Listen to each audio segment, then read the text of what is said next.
नमस्कार दोस्तों। सिवी नरेश की कन्या का नाम तारा था। सिवी देश और वहां के राजा की पुत्री होने के कारण लोग उसे सेव्या नाम से भी पुकारते थे।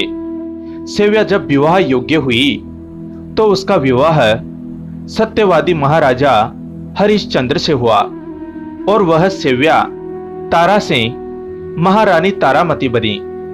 उसकी कोख से रोहित राजकुमार पैदा हुआ। तारा पतिव्रत धर्म का पालन करने वाली अद्भुत क्षत्रिय नारी थी। महाराज हरिश्चंद्र का सुख उसका सुख था और उनका दुख उसके लिए भी दुख था। राजा हरिश्चंद्र तारामती जैसी पतिव्रता पत्नी और रोहित जैसा मनोहारी राजकुमार पाकर अपने आप को सौभाग्यशाली समझते थे। उन्हें क्या पता था कि उनकी यह हंसी खुशी की दुनिया चंद दिनों तक ही रहेगी। एक दिन राजा हरिश्चंद्र ने मुनि विश्वामित्र के मांगने पर अपना सारा राजपाट उन्हें दान कर दिया और आकर अपनी महारानी तारा से मिले। महाराजा हरिश्चंद्र को उदासीन और चिंताग्रस्त देख पतिपरायणा तारा देवी दुखी हुई और महाराज से इसका कारण पूछा। तब महाराज हरिश्चंद्र ने अपनी देवी तारा को उत्तर देते हुए कहा, मैंने अपने राजपाट का दान मुनि विश्वामित्र को कर दिया है। अब मैं राजा नहीं हूं, एक गरीब हूं। मुझे अपनी चिंता नहीं है, पर इस स्थिति में तुम्हें और रोहित को जो कष्ट होगा वह मैं कैसे देख पाऊंगा। मन इसी चिंता से व्यग्र है। महाराज की राजपाट दान और चिंता को सुनकर तारा ने कहा, इस चिंता से व्यग्र होने की कोई बात नहीं, इस पर तो उल्टा प्रसन्न होना चाहिए। राज्य और धन कितने दिन रहने वाला है, आज है और कल नहीं। हे राजन, आपके द्वारा राजपाट का दान देना तो मेरे लिए ज्यादा खुशी की बात है, क्योंकि अब तक आप राजकाज के कार्यों में अधिक व्यस्त रहते थे, किंतु अब आप मेरे अधिक निकट रहेंगे। मुझे पति सेवा का ज्यादा अवसर मिलेगा। पतिव्रता पत्नी के लिए पति, अखंड प्रेम और सौभाग्य तीनों लोगों के राज्य से भी बढ़कर हैं। राजा हरिश्चंद्र अपनी पत्नी के यह शब्द सुनकर अत्यंत प्रसन्न हुए। उनके मन पर छाई उदासी मिट गई और चेहरे पर जो चिंता के भाव उभर आए थे समाप्त हो गए। वे मन ही मन पत्नी तारा के सद्गुणों और सुविचारों की प्रशंसा करने लगे। दूसरे दिन सवेरा होते ही ऋषि विश्वामित्र आए और बोले, यह राज्य मुझे दे दिया है, तो अब तुम जहां तक मेरा प्रभुत्व है वहां से निकल जाओ।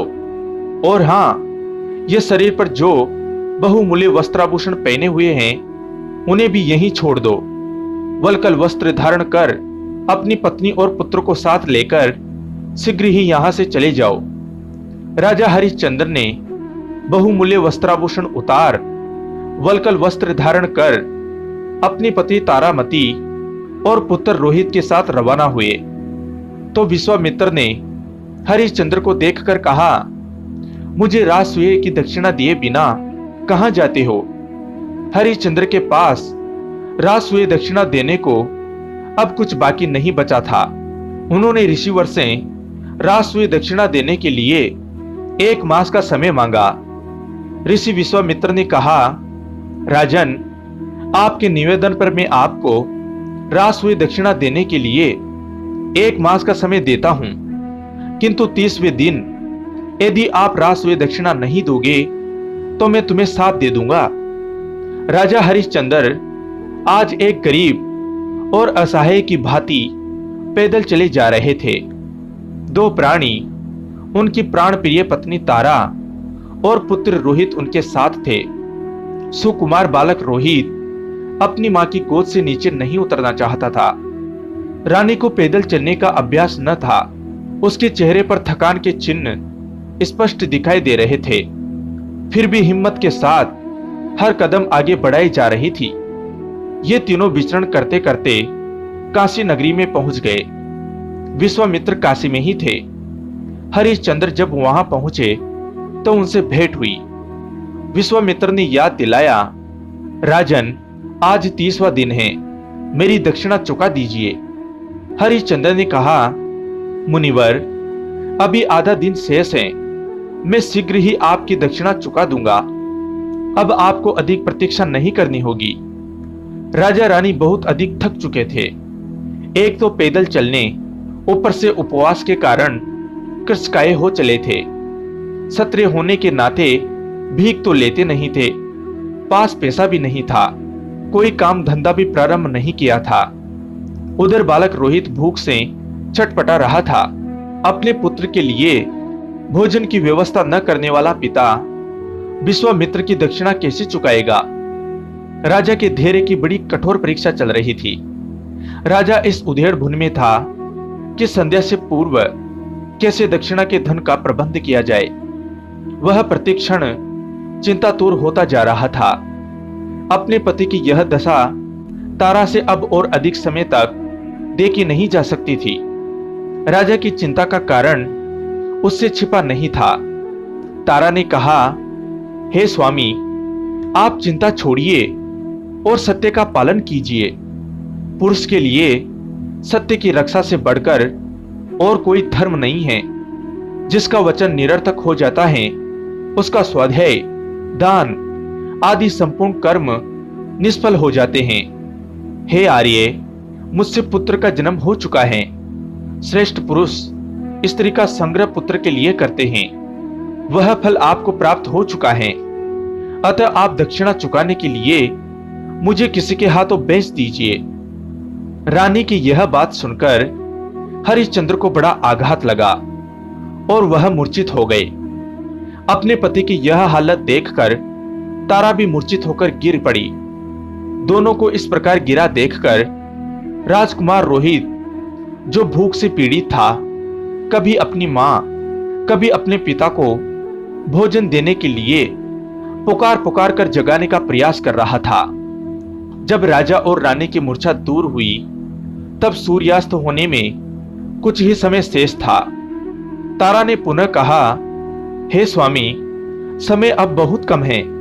मैंने जो प्रार्थना की है वही कीजिए और दक्षिणा देकर अपने वचन का पालन कीजिए, अन्यथा आपको साप से पीड़ित होना पड़ेगा।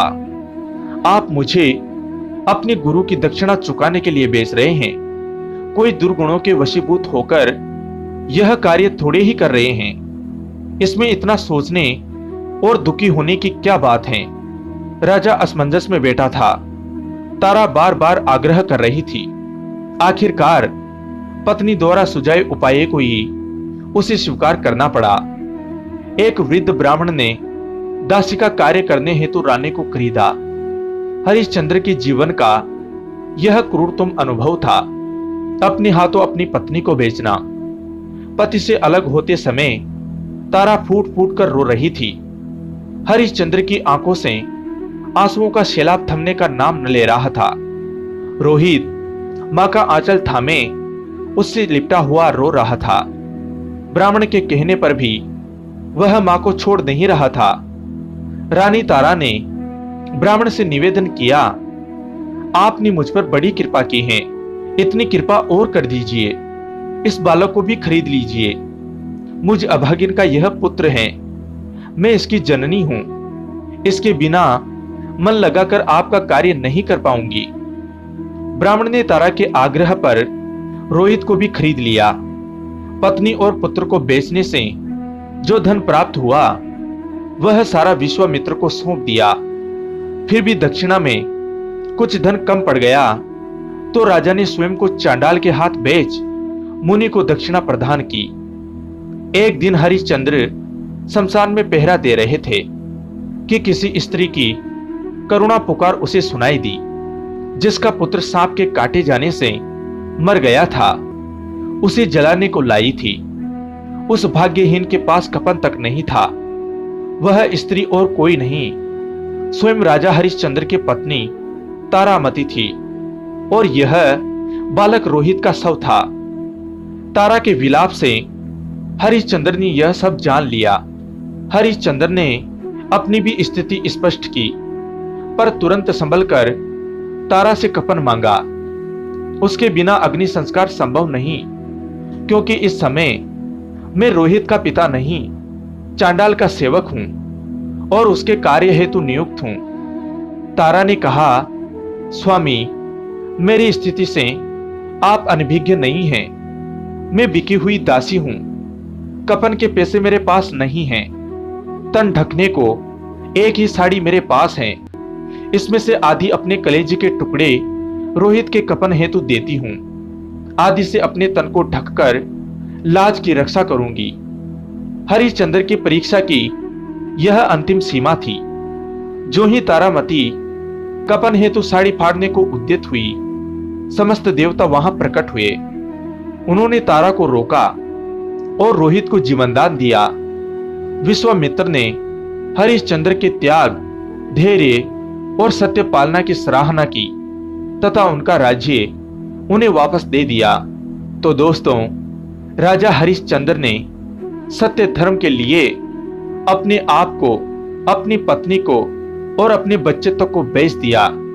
इसलिए आज संसार उन्हें त्याग, धैर्य और सत्य पालन के लिए जानता है और आगे भी जानता रहेगा। दोस्तों, अगर कथा के बारे में आपकी कुछ राय है तो कमेंट में लिखकर जरूर बताएं। कथा अच्छी लगी हो तो वीडियो को लाइक करें, चैनल को सब्सक्राइब कर घंटी को जरूर दबाएं। कथा को अंत तक सुनने के लिए आपका धन्यवाद दोस्तों। फिर मिलूंगा एक नई कहानी के साथ। जय हिंद, जय भारत।